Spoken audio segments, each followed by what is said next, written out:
प्रणाम सब मिथिलावासी के। हम शालिनी झा आ ई हमर दीदी छथिन अर्चना झा। हम सब दुनू गोटे एक मूड़न के गीत लऽ के एलहुँ हैं। आई मूड़न के गीत गाबै छी। कोशिश यह है जे अहाँ सबके बढ़िया लागत, तो सुनू ई मूड़न के गीत।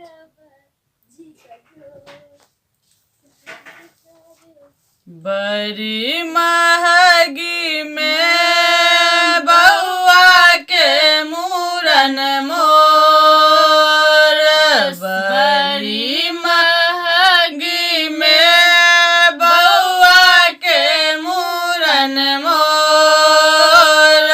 सासु देखावे ऐसी तैसी ननद मचावे शोर। बड़ी महगी में बउआ के मूड़न मोर, सासु देखावे ऐसी तैसी ननद मचावे शोर।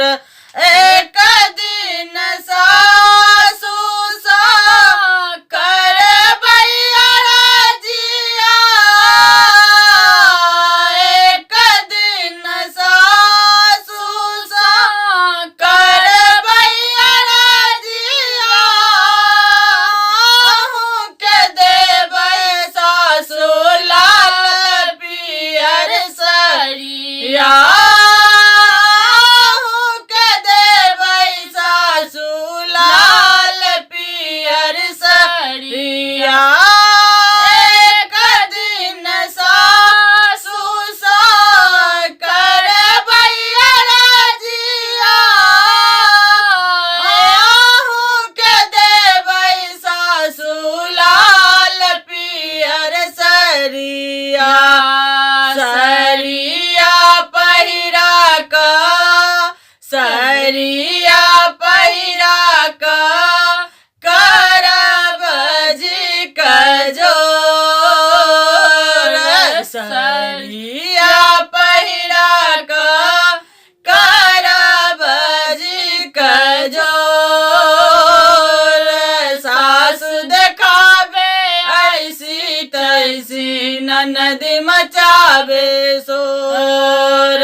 सासु देखावे ऐसी तैसी ननद मचावे शोर। बड़ी महगी में बउआ के मूड़न मोर, सासु देखावे ऐसी तैसी ननद मचावे शोर।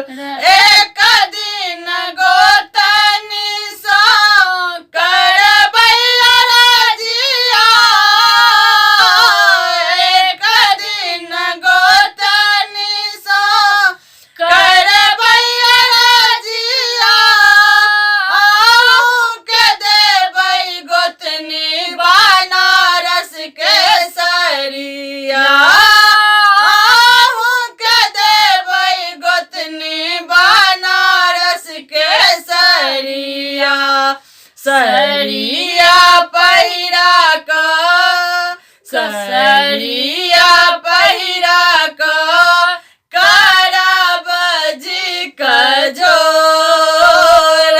सरिया पहिरा का करब जी कजोर।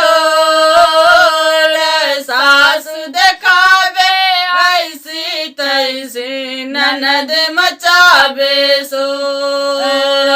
सासु देखावे ऐसी तैसी ननद मचावे शोर।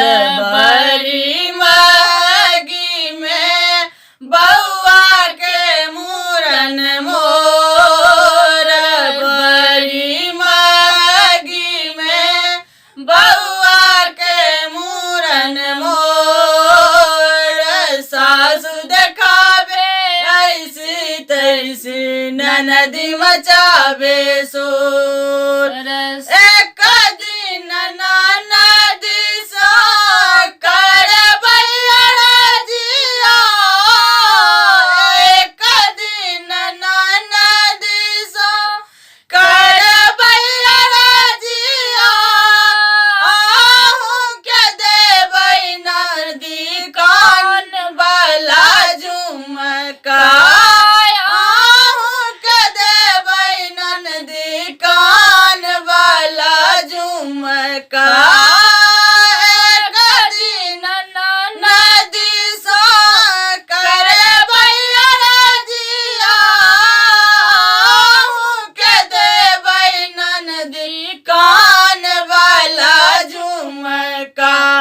झुमका पहिरा क झुमका पहिरा क करब जी कजोर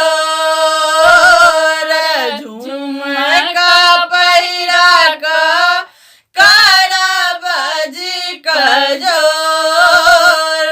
सासु देखावे ऐसी तैसी ननद मचावे शोर सासु देखावे ऐसी तैसी ननद मचावे शोर बड़ी महगी में बउआ के मूरन मोर बड़ी महगी में बउआ के मूरन मोर सासु देखावे ऐसी तैसी ननद मचावे शोर सासु देखावे ऐसी तैसी ननद मचावे शोर।